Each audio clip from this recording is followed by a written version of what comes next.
think that the reason that people want to be involved in rugby, whether that's a fan, a sponsor, or a referee, is about the values that it ingrains in you. And respect is one of those big values of the game.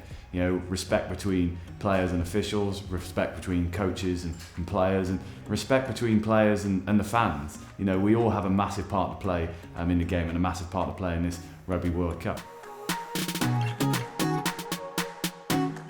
Perhaps my proudest moment might be a surprise to some, but it was when Schalk Brits came off the tail of the line out, the South African hooker. He ran straight at me.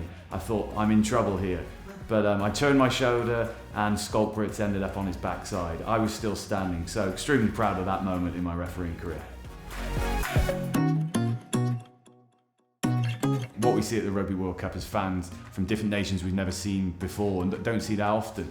I think we'll all remember 2015 in Brighton when the Japanese fans turned up in their tens of thousands to the Brighton Stadium and had that, you know, shock victory against South Africa. And I think that will stick in all of our memories. But also, you know, World Cups are about, you know, the Irish fans down at the Millennium Stadium, turning it almost into the old Lansdowne Road, or the Argentina fans taking over Kingsholm at the last World Cup. You know, they are breathtaking moments, and I think Japan will be exactly the same. We will see fans from Georgia, from Canada, from the US, from England, from Wales, you know, all turning up to be, you know, proud to support their team. I think we all have special moments as fans. People forget that referees are fans as much as they are officials. You know, I don't think anyone, as an Englishman, will forget the moment when Johnny dropped the goal in 2003. You know, dropping for World Cup glory, as Ian Robertson said.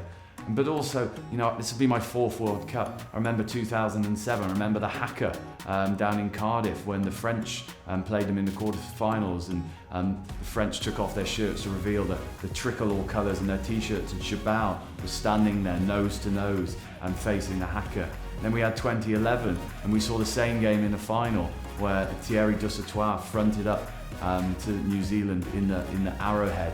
Those moments still bring, you know, the hairs on the back of your neck up.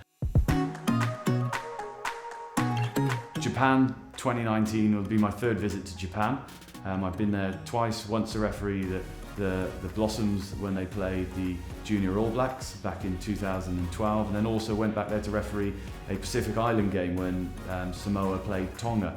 And it is a special country. It's a country which I think fans are going to enjoy looking around and just seeing a country where you feel slightly alien as a European. You know, there's no signposts that you'll understand. There's no menus that you'll understand.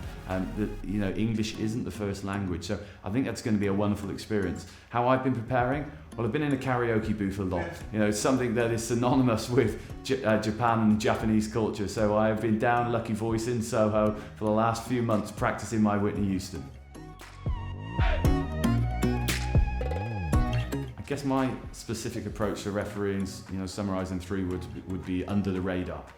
If I can referee a game and no one mentions me, and everyone's talking about that wonderful match, whether that be, you know, the semi-final between Australia and Argentina in the last World Cup, or the quarter-final between South Africa and Wales at Twickenham, people are talking about the match and not the referee. So if I can do a game in the World Cup and be totally under the radar, I've done my job.